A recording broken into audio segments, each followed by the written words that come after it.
Tim Marshall returned to the podcast for the second time, and what I'm sure is also not going to be the last time.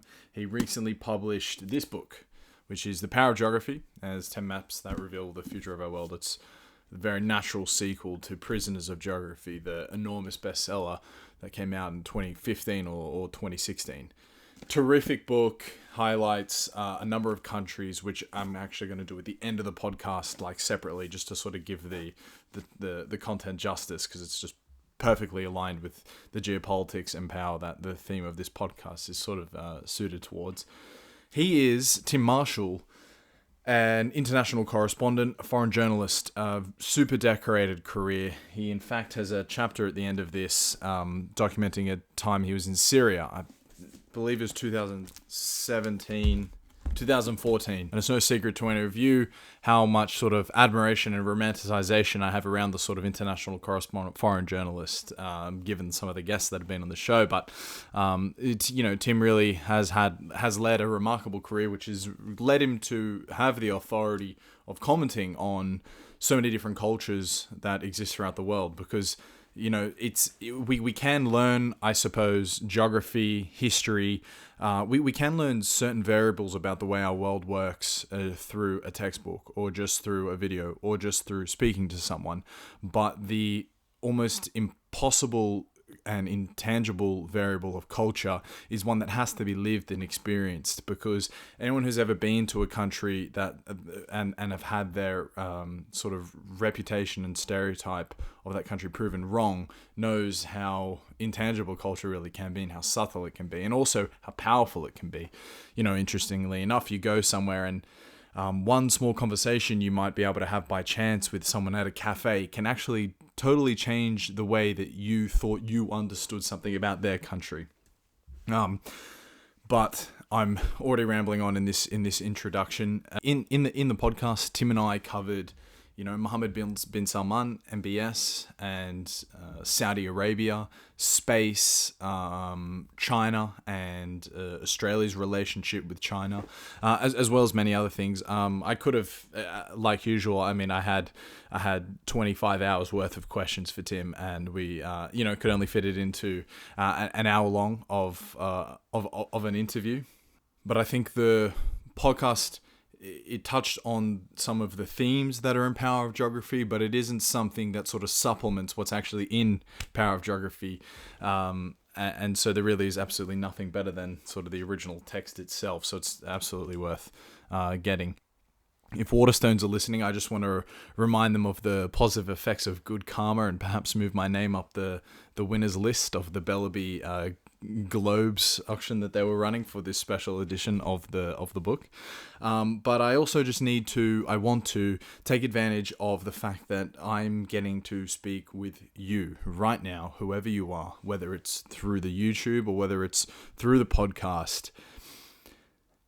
The internet is ridiculously, unfathomably large, functionally infinite, actually, for all intents and purposes. One person cannot, for their entire lifetime, touch nearly 1% of the entire breadth that the internet holds. Yet somehow I've managed to find you here. It's filtered all the way down to the point where now I'm actually getting to speak directly with you. And so I just want to make the most of this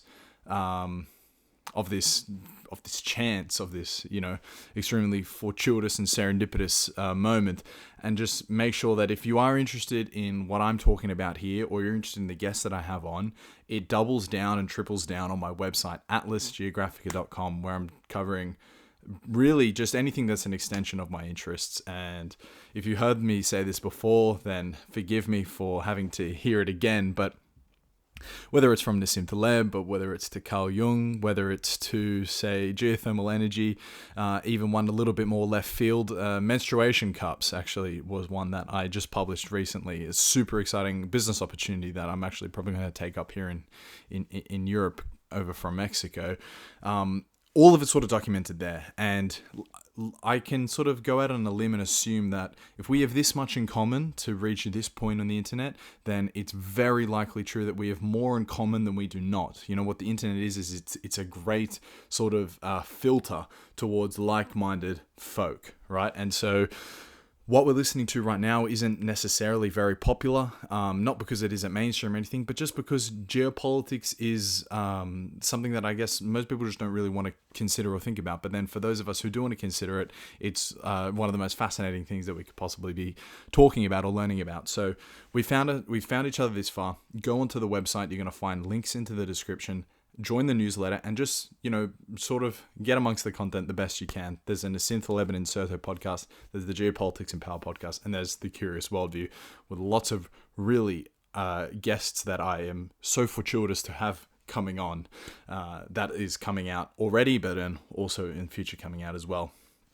And so again, much too many worded introduction. However, there is also one more thing that I'm going to say at the end of this interview, which I'm about to play.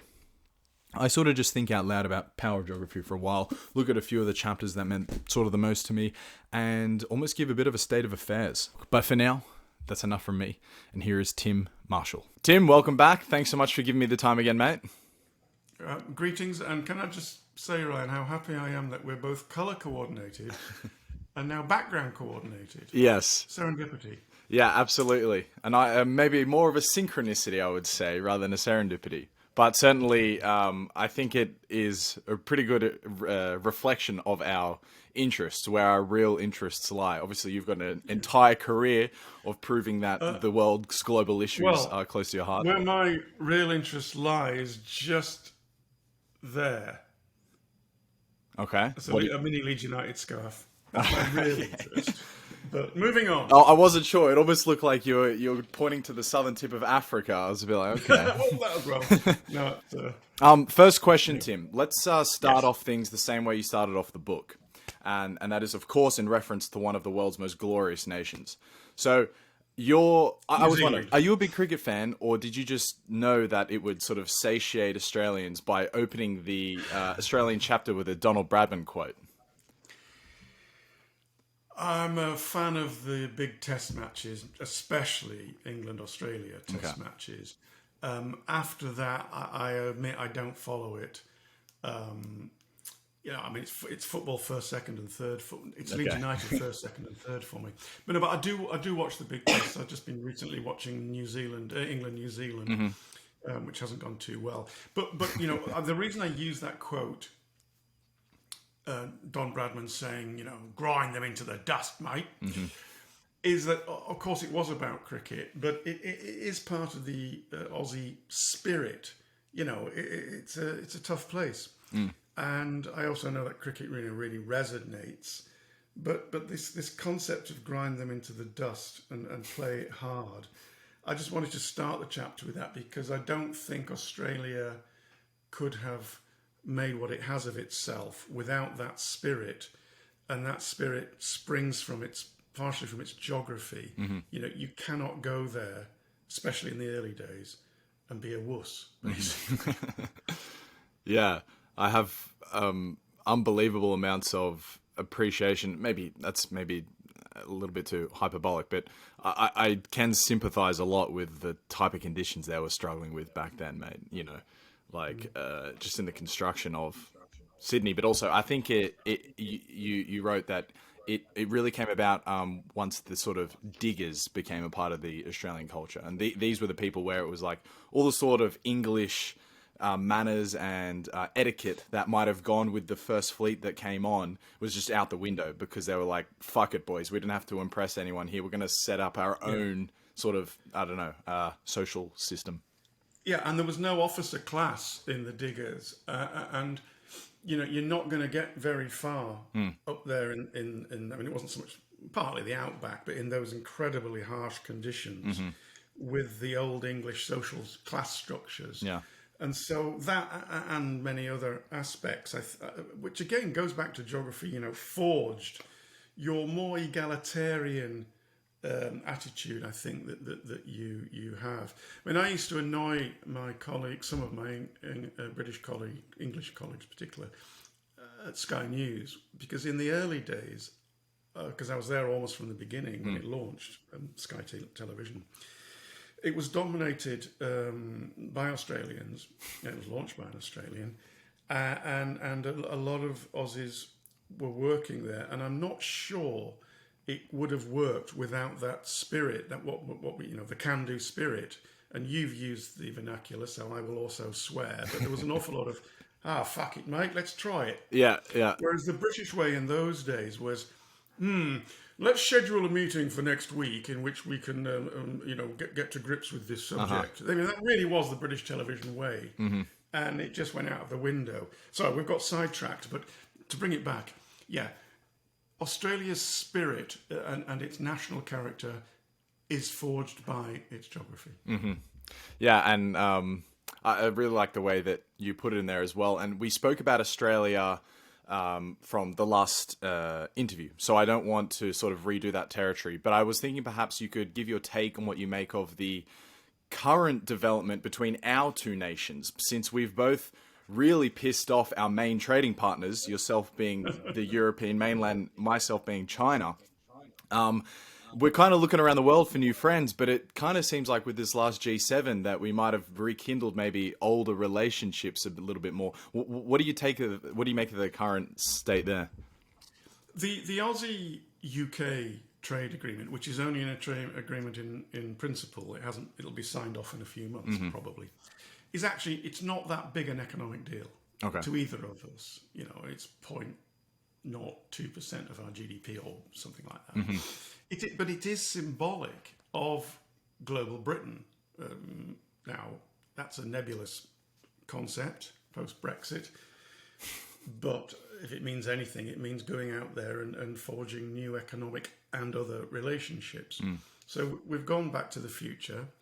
I think it is a positive thing between the two countries. I mean, some of our farmers are very nervous about it. You will be sending your mass-produced beef into our market, which is more of a specialist beef market. But, I don't go into those sorts of rights and wrongs. I'm looking. Are you suggesting English beef is superior to Australian cattle?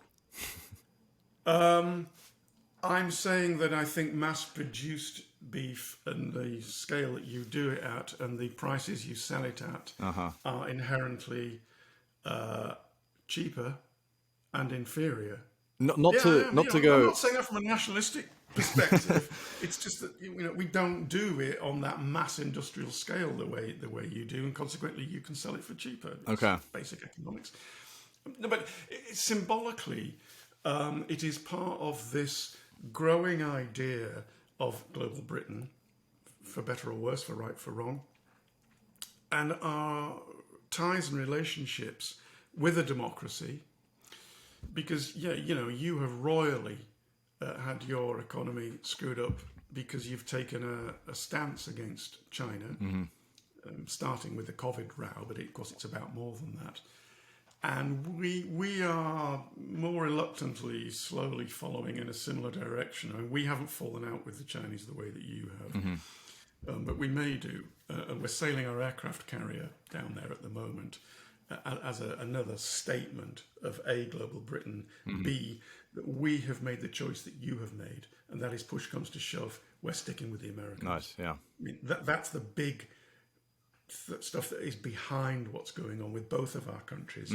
We have both nailed our colours to the mast, and amid the pressure and the pull from both of the great superpowers, we both have clearly now, much more clearly than even a year ago, we've made our choice. Yeah.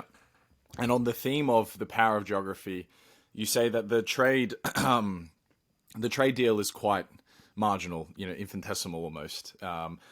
It's a function of geography, isn't it? Despite the fact we have seemingly, every other variable working for us in terms of cultural integrations, similar economies, similar consumers. It's just the fact that it costs a lot of money to send things to literally the other side of the world. And so, again, like the power of geography theme stays true there. Just want to move on to the next one, Tim. So there's two questions that I think are the most fascinating to ask you. And this is the first. So in the opening of Disunited Nations by Peter Zeihan, a book I'm sure you're very familiar with, he makes an homage to the importance and underrepresented importance of geography in understanding the modern world. And in your own book, you write in the introduction that politics is important, but geography is more important. And so with books titled Prison of Geography, Power of Geography, Can you take a few minutes to just think aloud about the geographical determinist worldview, which I'm sure you don't subscribe, but still there is a little bit of an undercurrent to it in your writing there, in that introduction? Oh, no, there is. And I am that in the respect of that I think it is a determining factor. And this is something I find myself having to explain over and over again and to a sometimes hostile approach. Because I'm not a geographic determinist, because that is someone who thinks that it's all baked in for the geography and there's nothing you can do about it. And I don't argue that. I argue that you are a prisoner of geography and that everything that a country does is within the confines of geography. Now, you can bend the prison bars. Ethiopia building its dam on the Blue Nile is bending the bars of the prison, allowing it to do something different with its geography to get hydropower, to free power to all the homes in the country, hopefully. But it's still doing it within the confines of geography. If it didn't have a great big bloody river, it wouldn't be able to do that. So my approach is I always start from looking at a country's geography, because I realise that within that there are certain things you can and can't do. And if you haven't got a great big bloody river, you can't build a hydro dam.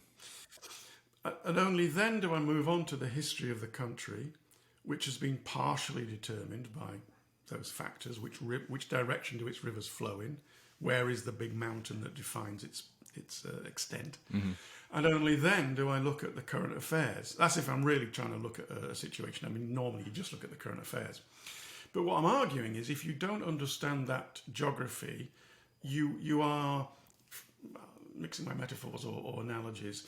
You can either look at it that you need these three tranches, which are all compatible with each other to understand, or from another direction, if you start with the foundation of geography and then build onto that your study of history and then the politics, you're on a firm footing. I mean, those are two different ways. But I find it hard to understand an argument that dismisses just how important the geography is. And I'm frequently asked, Ryan, hasn't technology overcome geography? To which the answer is no. It's simply changed what is important about some aspects of geography. And even cyber does that. I was asked this the other day at a book festival I was giving a talk at. And I said, okay, cyber warfare, they said, does away with geography. I said, no, it doesn't. 2 examples, and there are more, but 2. Firstly, you are going to choose where you center your cyber attack on. And if you've chosen my capital city, you've chosen it because of its geography and its demography and its economic importance, that it's got this, that. You know, that is a geographic, you know, it's just because it's a cyber attack doesn't mean you haven't chosen the target for the attack based partially on geography the way you would if you were flying a missile at it. So you're still within the confines of geography. And then I said, by the way, when I find out where you did this from, I'm going to come there and kill you. So I have to find out geographically your location, then work out how I'm going to come there and kill you. You know, I mean, I deliberately use that provocative language because it kind of makes it more interesting. Yeah. But those were 2 examples of how cyber does not negate geography. It simply changes it. I suppose I can simply, I mean, I'm sure you understand why someone might make that argument, why a cyber attack is negating geography. Although you do just explain a reason why geography still matters. But there is a big difference between, you know, Genghis Khan marching his Mongols through the Eurasian steppe versus, you know, him just being able to send a missile over the top. Like, that missile negates the long before geographical mark. But I think you say perfectly, it sets the limitations, because I agree with you. It is kind of bizarre that one could argue for a totally geographical determinist worldview. You know, the idea that anyone could have landed in the, you know, eastern coast of the United States and turned it into the biggest economy in the world. Like, it's not true. They had all the right ingredients there, but you still need all the other factors, whether it's a huge stroke of luck and, you know. The Saudis couldn't have done it because A, there was only X 100,000 of them in the 1700s or whatever, and B, there's hardly any trees in Saudi Arabia. So how the hell are you going to build a navy? Yeah. this isn't flippant. I mean, I'm reducing it, I accept, but it's not a flippant point. Yeah. Britain partially did that because there's loads of oak trees in Britain. Very hard wood, very good for building boats, by the way, ships.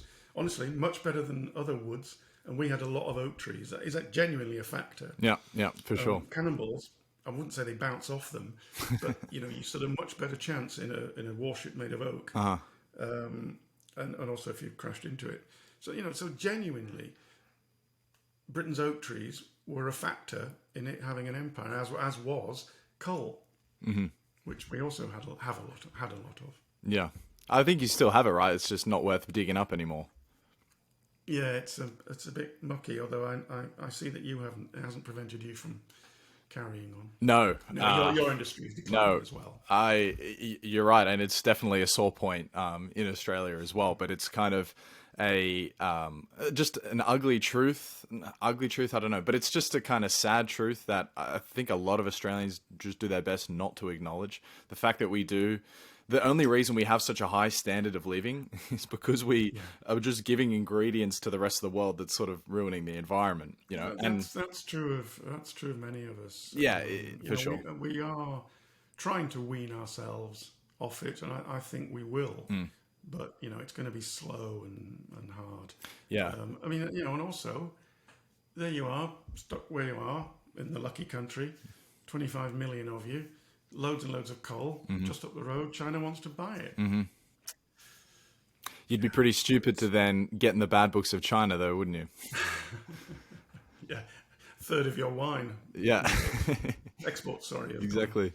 I had, this is a totally probably completely useless tangent, but I had an idea when I was back there to sell kangaroo meat to the Chinese because obviously.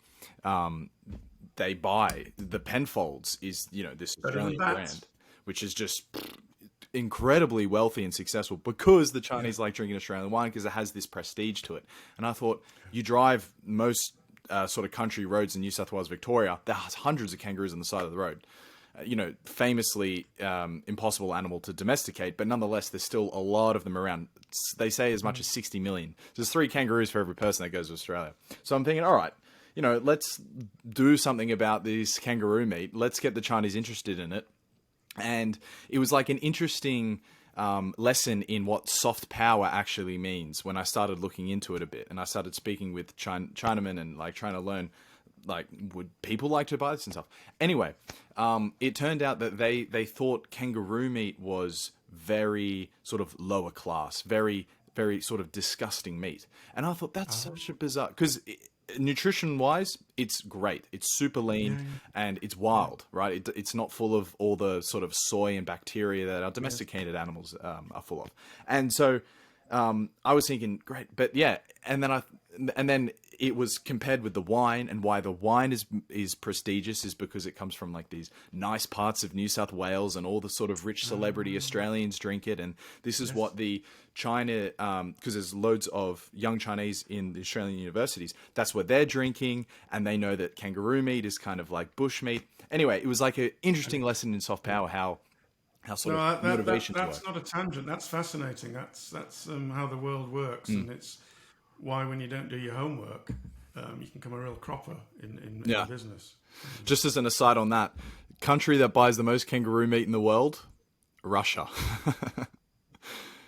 I've no idea why, but it is. All right, Tim. So you brought up Ethiopia's hydroelectric dam, and this is, such an amazing example of how one nation's just by the stroke of luck got access to this amazing geographical thing, for lack of a better word. Definitely needs to be a better word than thing, but asset. Yeah, they're the tabletop of Africa, so they say, and so a lot of rivers are birthed in Ethiopia, and they have started to build a giant dam on the border of Sudan to hold the Nile, and famously the Nile feeds Egypt, right? So this is a great example of the power of geography, where a country can genuinely tap another country's water supply. And then obviously all the second, third, fourth order implications after that, you can imagine. So this is an amazing example of one country's power of geography over another. Could you give us another, maybe speak about the GERD, but also just think about another example as explicit as that, as one country having a power of geography over another? It doesn't get much more explicit than that. Because, without the Nile, Egypt dies. And, all, more or less, 85 million of them, I think there's probably more now, would have to leave if, for whatever reason, the Nile suddenly stopped flowing. And theoretically, Ethiopia more or less will have that power in the future, which is why there's such tension and even a threat of war between them. It probably won't happen because Ethiopia will not turn the tap off. Yeah. But it's very, very tense. And I don't think there is a better current example in the world. But there are other examples vaguely similar. The Turks dammed the Euphrates up in the highlands of the Anatolian plain in the 70s, and they're still doing it. And this has given them their hand on the tap as the Euphrates flows into Syria and Iraq. And they nearly fought a war in the 70s and I think early 80s because of that. India and Pakistan share the same headwaters coming down from the Himalayas. And again, it's a source of great tension. Other than water, I mean, you've put me on the spot when I'm looking around, but water's a really good one, isn't it? Because it flows down through several countries in example after example. And of course, until relatively recently, we didn't have the power to really stop it. Smaller bits you can divert and use, and there are villages in France where generations of families have hated each other because of access to water. But no, that is just crystal clear example of those issues and the power that geography can give you. Let's hope that they settle it equitably, which means getting a treaty. We guarantee that if we have X cubits of water, you will have Y cubits of water. But at the moment, they can't agree on the cubits. And basically, not to bore you, but it goes back to an agreement made between the British and the Egyptians when more or less we were still a colonial power.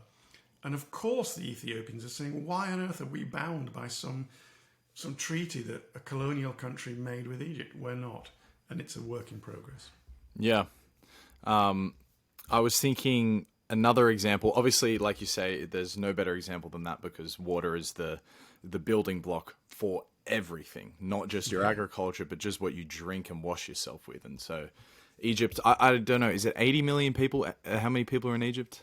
It's at least 85 million. Yeah. So a lot of people, massive history, massive culture, a bit of a military, a US ally. Like you say, they might make a treaty, but obviously the treaty goes out the window the second someone decides to abuse it. And ultimately, Ethiopia does have its hand on the tap, which makes it fascinating. And it would be considered an act of war because it is an existential threat. Yeah, totally. I was thinking another example was the Amazon in Brazil.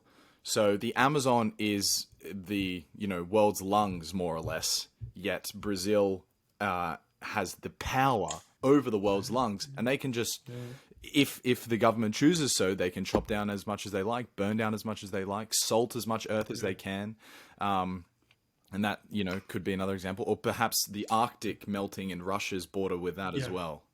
The Brazil one's a very good example, but it's not quite the same because it's very limited what Egypt could do if I looked at the military aspect of it. They would have to come through Sudan, which is a very long, hot, dry supply line, hundreds of miles through the desert, with the Ethiopians knowing you're coming, or down the Red Sea and through Eritrea, which is now more or less an ally of Ethiopia-ish. They're not going to allow that. The Egyptian planes currently, I don't think, can get there and back, even with refueling. The dam is incredibly well protected, state-of-the-art missile defense. Really? System. Okay, cool. So they probably that military balance might change in the future. They can't do much about it. I mean, obviously, if they were about to turn it off completely and kill 85 million Egyptians, there would be a world pressure on Ethiopia. But you don't have to take the nuclear option. Sorry, which brings me to Brazil. In the event that Brazil woke up one morning, Bolsonaro woke up one morning and said, "Right, I'm just going to chop down the whole lot tomorrow." There are levers that can be pulled. Hang on, we're not going to buy your beef, Sure, or anything else that you make, and there's all sorts of pressure could be brought to bear to bring Brazil to heel. Egypt's ability to do that to Ethiopia is severely limited. What was the other example you gave? Russia and the Arctic. Well, yeah, I mean, again, that's everybody's fault that it's melting. Yeah. But the only person that really benefit positioned to take advantage of that is Russia. And they are so doing. This would be too much of a tangent to discuss now, and I'm not sure. I certainly don't know anything about it, but it made me think what it's like the legal. Legally, what can be done about the sort of the rights to the water? Because the river is birthed in Ethiopia, does that mean it's theirs?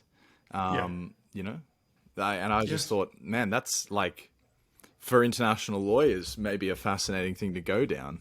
Well, it is, and a lot of time and money is spent on it, but it is theirs.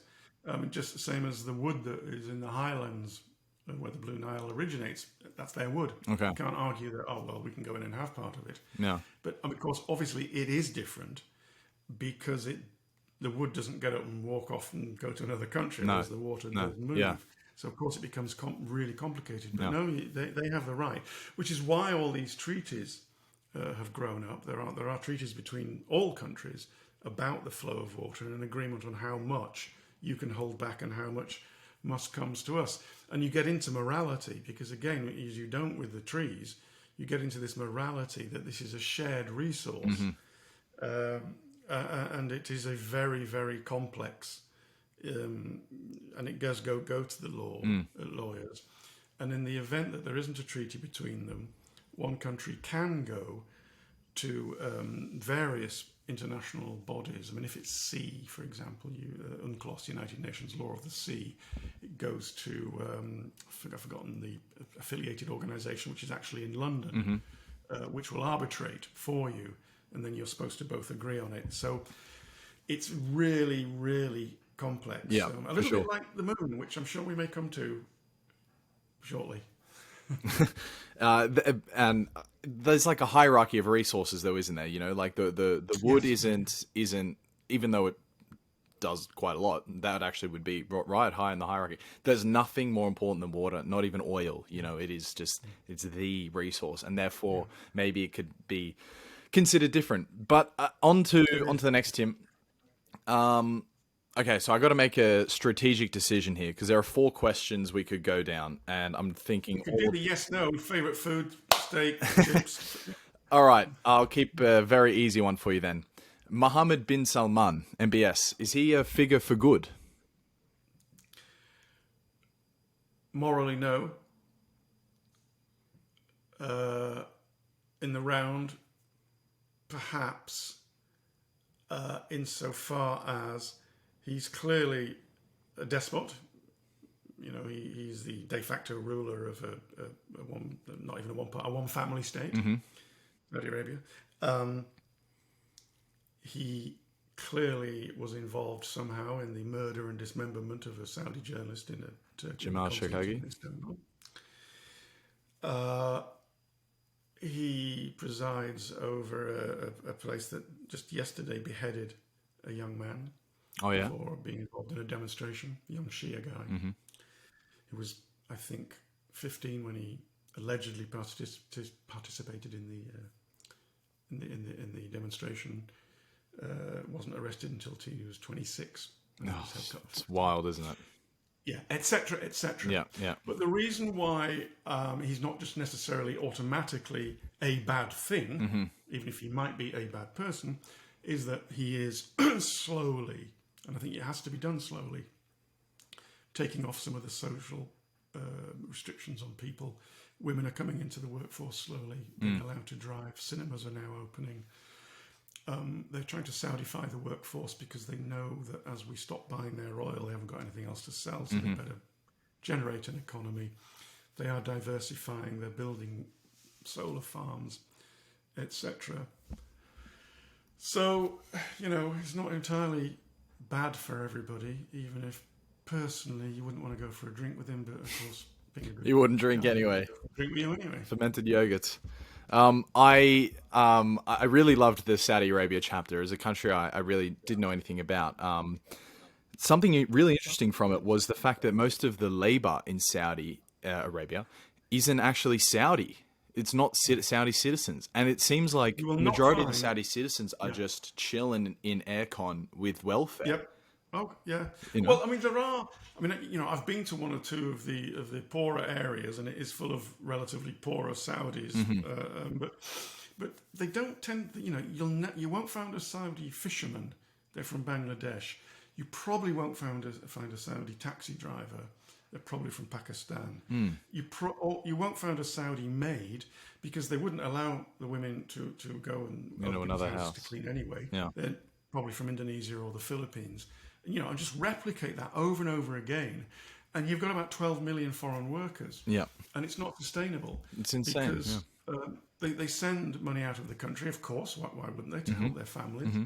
And the Saudi workforce, especially the women, sit at home in subsidised air-conditioned houses. And in the long term, it is not sustainable. Because, I think I make the point in the book, when oil was discovered, there's 2 million of them. There's now 25 million of them. What the hell are they going to sell to buy things that are going to sustain 25 million people?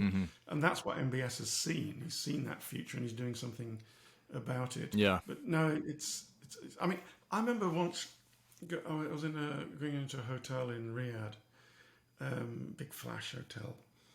And there was a woman, where was she from? I think from the Philippines. Her job was to throw rose petals over me as I walked in. Not just me, I'm sure. Could have, maybe, Tim's coming. Yeah. But, anyone that walked in.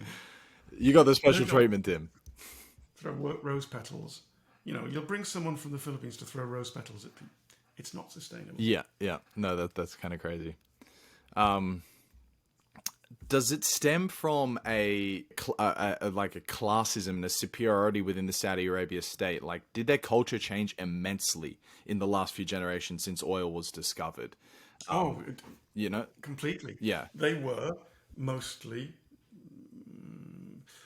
desert dwellers and nomads. Small Islamic town. desert nomads? Oh, hell yeah. Yeah, okay. Fiercely. But contrary to what many people think, people tend to think of Saudi Arabia as a Wahhabi country, and the Wahhabi being one of the most austere forms of Islam. And yes, that is the ruling class's religion, because the Wahhabi family married into the Saud family, and those are the two pillars. But the Wahhabism is only really practiced in the interior, in the harshest of areas, although Riyadh now, because that's the capital. And the rest of the country are less austere and don't regard themselves as Wahhabis. But certainly the Ikhwan, the fighters that helped the family of Saud take over the whole place, were fiercely Islamic. But they forged the country by fighting the other tribes on camels just 100 years ago. They didn't have any major cities. They were absolutely tribal. And now here they are in this modern, technical, industrialized country based on oil with air condition everywhere. Yeah, you said make sure you bring your winter jacket when you go to Saudi Arabia. It's so cold in Saudi Arabia. But I need to qualify all that by saying that despite all that, there is still the many elements of the culture are absolutely still rooted there. For example, the women completely covering up. So it's just the eye slit, gloves on their hands in case your passions are inflamed by seeing their naked hands. Yeah. The separation, the genuine belief in Islam, and the ability and want to be a hospitable host, because that also comes from the desert culture, where you welcome in as a host the stranger in your midst. That is also all deeply still rooted, and that's why it's still such an amazingly conservative culture. It's a different religion in a different country, but I remember when I first time I ever went to Israel, and I was in the Haredi Orthodox part of Jerusalem, and I saw this guy wearing the black hat with the ringlets and the 16th century Polish nobleman uniform, which is where all that stuff comes from, on a mobile phone. And I was kind of like, did a double take, because this is straight out of the 16th century, what he's wearing, and he's on his mobile phone.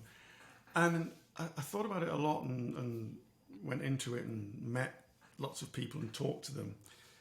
And reluctantly, I think that, yes, actually in his head, a large part of his head is actually still in the 16th century, this guy. And we shouldn't make the mistake of looking at the technology and assuming that therefore they share some of, let's say, the West's or like attitudes, or other cultures. Yeah, their cultural headspace. I mean, obviously they do some, but it's a mistake to think that just because you're on a mobile phone or a computer and all the rest of it, that your headspace is similar to ours. Whoops. We've lost Eurasia. It's falling out of the top 10. Yeah, like just to complement that point there, this experience you had of a man dressed in essentially a medieval outfit on the phone, and maybe he still has a medieval mindset. I look at it with a lot of cynicism when people make a big deal out of the fact that Saudi Arabia allows women to drive now, as if this is some sort of just amazing movement towards the liberation of women in Saudi Arabia, because it doesn't need to be explained. Anyone can sort of see the irony to that. Well, not everybody. I mean, this is getting even more off subject, but you're clearly not a cultural relativist, and neither am I. Because postmodernism and cultural relativism and all the other isms does argue that one is not necessarily better than the other, and this is dangerous territory. Because then everything's embedded in some cultural context. I am. We are not better. I am not better. But there are elements I am free to argue that of the system I live in that I think are better than those, and there are elements in those. One being respect for family, respect for the elderly, taking care of it. We've lost that, and it is to do with the detriment of our society.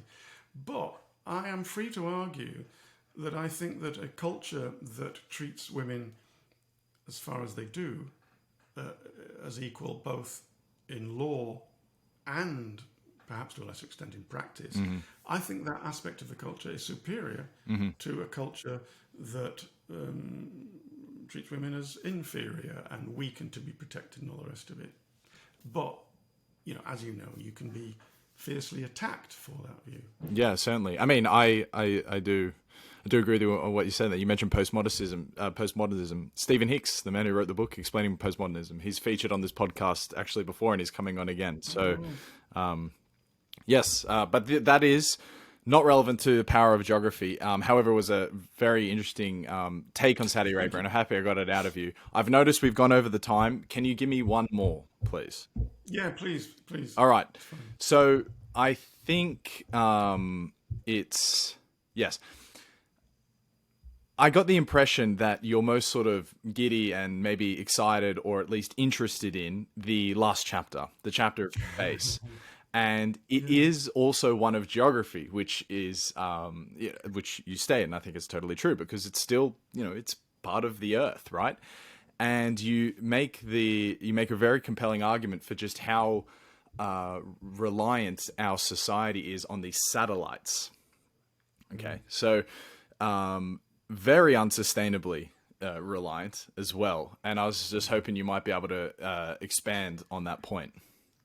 You're right to pick up that I was most giddy with excitement, and I think it's because obviously I discovered many things in writing the other 9 chapters. I didn't know, but it was all territory that I was familiar with. I mean, I have a basic knowledge of the history of Spain and geography, ditto Sure. Ethiopia, Turkey, etc.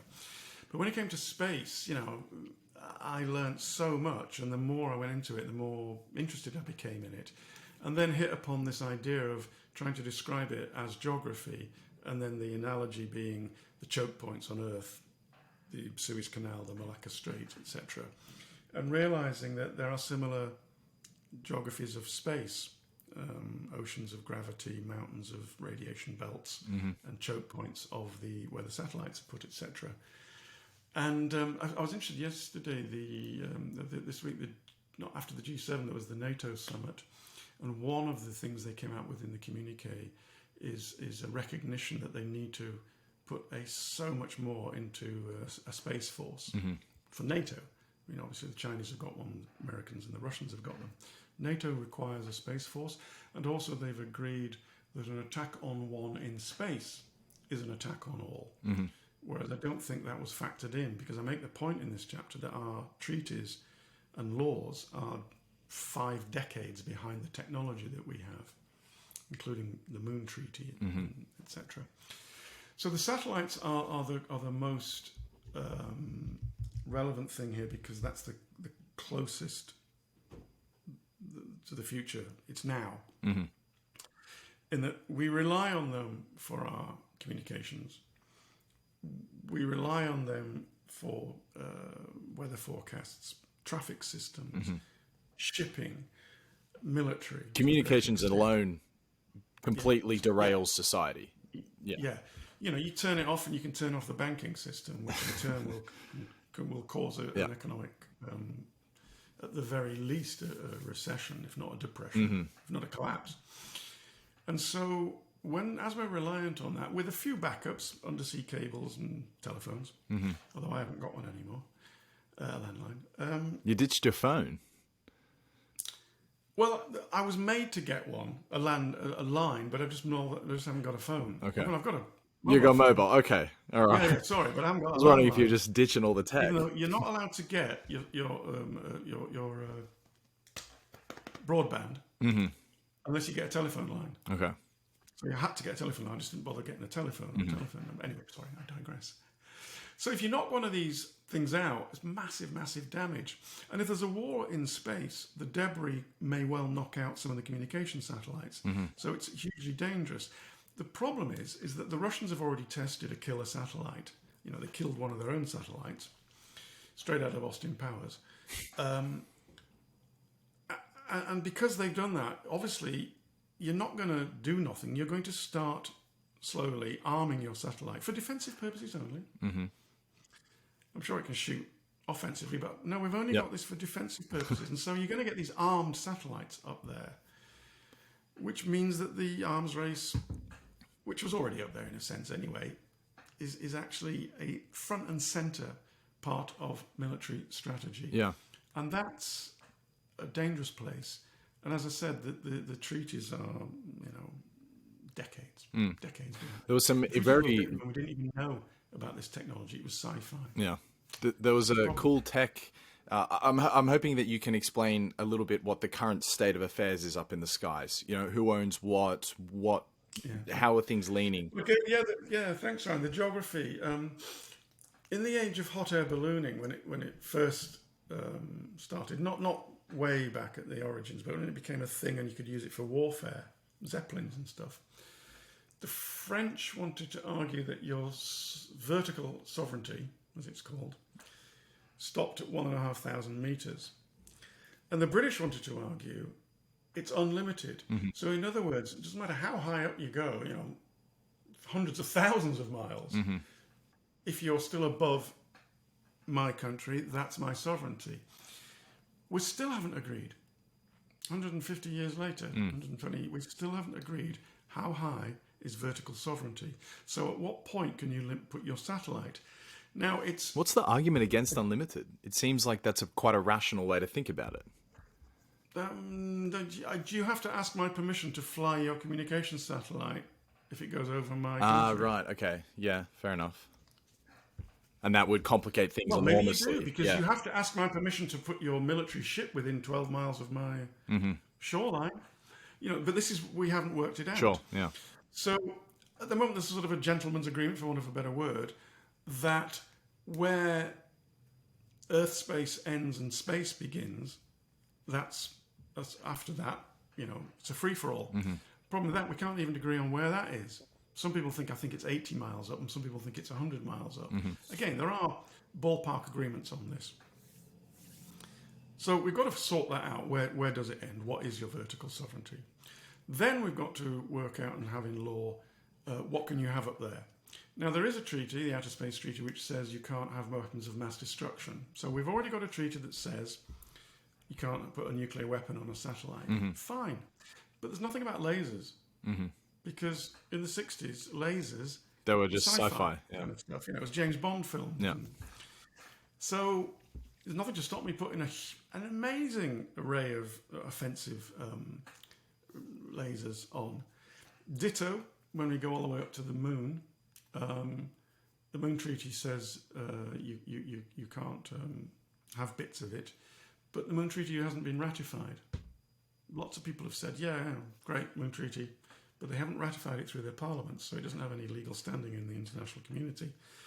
And now, many countries, about 12 of them, I think, have actually agreed to spheres of influence on the moon.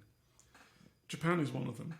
So Japan's going to have its sphere of influence, but Russia and China haven't signed this agreement.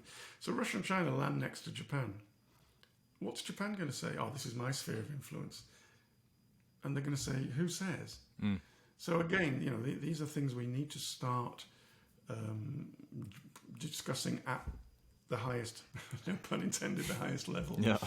And I was just absolutely fascinated by the whole thing and the geography of it and the geopolitics of it, and how completely reminiscent it is of all the things we've ever done on Earth and argued about and had to come to agreements about who has what, who can do what. It's just a mirror image of it there. And so I just thought it was something worth writing about. Nice, yeah. Well, Tim, again, thank you so much for giving me a handful of your time. Well, thanks, Ryan. I should say to people, I've been trying to get out of here, but I'm the one at fault because I was 40 minutes late because I was on a deadline for something, and Ryan was very gracious about it. So no worries, mate. No worries, mate. Look, I'm going to give a nice intro before I get it on as well. But again, really compelling book. I absolutely loved it, and I'm sure another one will come out. Don't forget your Mexico chapter. That's a hugely important country in the world looking forward, and maybe a Swedish chapter as well if you just want to have a bit of fun.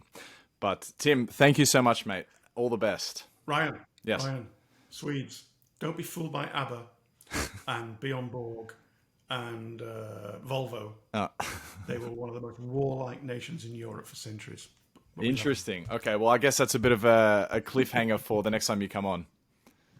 Cheers. Cheers, mate. All the best. All right, I hope you enjoyed that.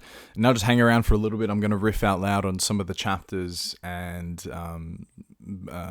just speak out loud about power of geography and some of the countries that Tim highlights in. And we're going to start with the most glorious nation of all, and what else could it be? It's first on the alphabetical order. It's first in all of our hearts. It's Australia. So Tim opens up the book with Australia. And actually, before I do that, I'm just going to quickly say the chapters for you so you can have a little bit of an expectation as to what you might hear. We're going in numerical order.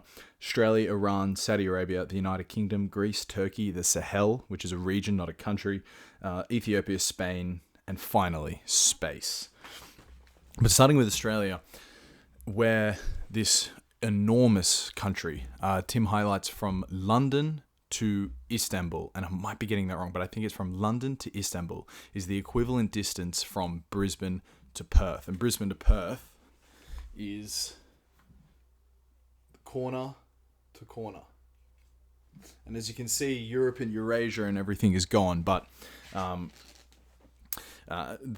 it's the equivalent distance. Now think about how much land you're covering from London to Istanbul. You're going through Western, Central, Eastern Europe, all the way down into the bridge between Asia and Europe.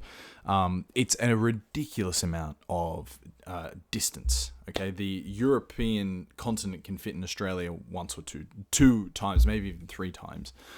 So starting with Australia, it's huge, absolutely huge. And what do we know about giant countries? It increases the cost of transportation for things because it takes longer to transport things, and then couple that with the fact that we're also in a very isolated part of the world. There is not a lot happening around us. You can see Indonesia and Papua New Guinea just to the north, and obviously China is up here, who we're sending 30% of our goods to. But coupling our giant distance with also our isolation, it's very expensive for us to send shit out and bring shit in. And so that creates a very sort of, it creates a culture that understands the need for sort of self-sufficiency, which we don't really have. But it also creates an extremely lopsided balance of payments, which is basically we just bring in a lot more into our country than we sort of take out. But look at it from the power of geography perspective, where this Tim gives a great little sort of snapshot history of Australia, unfortunately not taking into account the Aboriginal population, but that's just because there isn't much documented knowledge on it. And also for the purposes of understanding modern day Australia, it sort of starts with the First Fleet, which were a bunch of Englishmen accompanied by a bunch of convicts, also Englishmen, who sort of came and populated this country. And many atrocities later, Australia is now a population of 26 million people, more or less, with one of the highest standards of living in the world.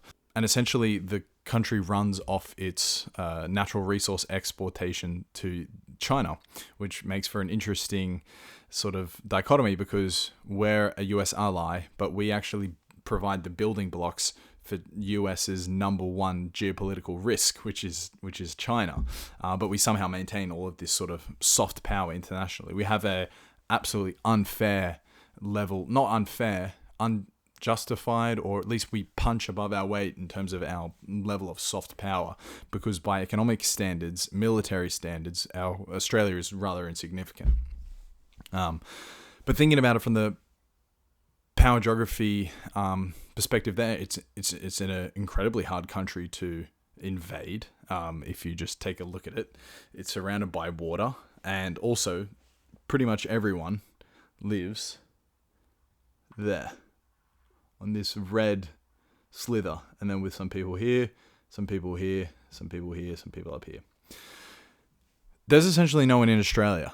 I think 95% of the population lives on 5% of the land, and most of that is on the east coast there, which is why the Sydney and Melbourne property markets are some of the most expensive in the world. It's extremely densely populated. There actually isn't many places to live in Australia, ironically, despite the fact it's this enormous, enormous country. So snapshot, natural resources gives us our extremely high standard of living. China is who is buying them.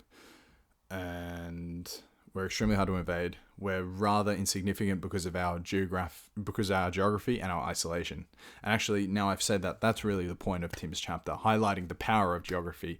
What Australia is because of its crazy geography and its crazy isolation. He even gives a little bit of an explanation, linking from the diggers to modern day Australia, how even our geography shaped more or less our culture. Iran, I don't remember enough of it to do justice, so you're going to have to read that for yourself. Saudi Arabia, Tim and I cover in the podcast, so you've already heard that, so you don't need me to hear it again. The United Kingdom, this is one which I was very interested to hear about, because Tim obviously gives a terrific sort of snapshot again, history of his own country, because let's not forget, Tim's an Englishman, or at least I think he's an Englishman, but he's certainly from the United Kingdom. And essentially what he's explaining is now post-Brexit, Britain, what are they? What does their geography sort of say about them? How does the geography help or hinder them? Basically, why does and he, again, the power of geography, he explains why the United Kingdom never sort of see themselves as European, and it is part of their geography. They're an island, and they're not connected to France, despite the fact that I think at least, and this will rub both the French and the English the wrong way, they're a way more similarities between the French and the English than there are differences, because they actually only separated by this much land, but it's water. It's some sort of strait. I don't know its name, but it sort of shaped this culture in the United Kingdom where they are very staunchly not European. They're English, they're Welsh, they're Scottish, they're Irish. So to look at how maybe geography shaped the culture a bit. Also with geography, they have these terrifically strong oak trees. This is a point Tim made in the interview. And that was a building block for creating the world's strongest navy. They might have had the expertise, but without the wood, it actually wouldn't have been possible. And you can make the argument that the expertise wouldn't have happened if the wood wasn't there in the first place. It all starts with the incentive. I don't want to go too much into the sort of politics of the geopolitics of the United Kingdom because I don't think I'll do it justice. But that's in, obviously, the book as well. Greece. Amazing country. Also one which I don't think I'll do very good justice to. But as a snapshot, and this is taking in Tim's work in a combination with, say, Yanis Varoufakis' work and doing my best to understand the situation in Europe, because Greece from the outside, especially from the American perspective, they sort of see it as this sort of failed state where no one pays their taxes and no one works and they're just a burden on the European Union. That narrative is easy to create, but it's not true. It's a lot more complicated than that. Greece is an island chain with very, very limited amounts of arable land. The agriculture they produce is as good as you'll get anywhere in the entire world, but it's extremely limited, which means it can't be scaled to the point of exploitation, which means it's just mostly consumed domestically or maybe throughout Europe, which means they don't get much money for it, which means they can't develop this really sort of thriving economy off, say, the back of agriculture. Something about Greece is they have one of the most thriving shipping industries in the entire world. A lot of the ship makers and sort of ship consultancy companies and ship insurers and ship finances are actually Greek companies. So it's, you know, it's like a little, it's like a intellectual stem from their economy, which is explained by the fact that they are a seafaring nation. I mean, Greece all the way back is defined by its pearly blue waters. But it's a chain of islands that has mountains. You know, fun fact is you can ski in Greece, whereas most people will just think of Greece as the sort of quintessential Mediterranean island. But it's limited by its geography, and because of its limitations, it leans on Europe a lot, and that was understood by the European Union before Greece came into the European Union, which makes it a rather unfair situation where they become the punching bag for Europe, and the people that people whose problems can be blamed on their own culture rather than some very real geographical hindrances to begin with. I don't know if I did that justice. Turkey, the Sahel. I don't know too much about them. The Turkish chapter is amazing. The Sahel one is very interesting, but Turkey is a country that's becoming more and more geopolitically significant for many obvious reasons, but then also fascinatingly some non-obvious ones as well. Just where they are, the geography of where they are, they're the bridge between Asia and Europe. Historically, Istanbul is one of the most quintessential trading cities in the world. I'm pretty sure the word bazaar, I don't know if it's from Turkish or if it's from Arabic or where it's from, but a bazaar is like a very Turkish idea. At least I think it is. I don't think I'm getting that wrong. But, you know, and the bazaar is the market, right? So it's a trading hub. It's a trading hub. And Spain, there was also a chapter committed to Spain. I don't know enough to do that one justice, but we'll just do a quick one of Ethiopia because this is a fascinating one, which we did touch on in the interview. But just as a quick recap, the Nile starts in Ethiopia, the Nile River, which is famously Egypt's Nile River. But the Nile starts in Ethiopia, and a giant dam called the Grand Ethiopian Renaissance Dam has been built on the Ethiopian border with Sudan, which is essentially holding the Nile River. Or at least it has the potential to hold the Nile River. It's just a matter of tapping it or not. And what happens if Egypt's sort of girthy flow of the Nile is inhibited upon? Chaos. Absolute chaos. So although it's unlikely to result in the chaos, the threat of it is enough. The power of it is enough. And as Tim says in the interview, it really is the most explicit example of how one country can have the power of its geography over another country. And then finally, we touched on space, which Tim also did at the interview in the interview at the end. So I don't want to retouch it here, but I just wanted to mostly sort of riff on the power of geography for a minute and talk about how exciting it is to look at the world from this perspective, to look at the world from this perspective of what are your building blocks, where did you start, and how does this explain where you have gotten to today, and then how can we sort of think about what the actual limitations are so we know maybe where we're going in the future or what the best directions are for us to go in. Something like the concept of this book is something which, would be fascinating. I mean, let's just look here.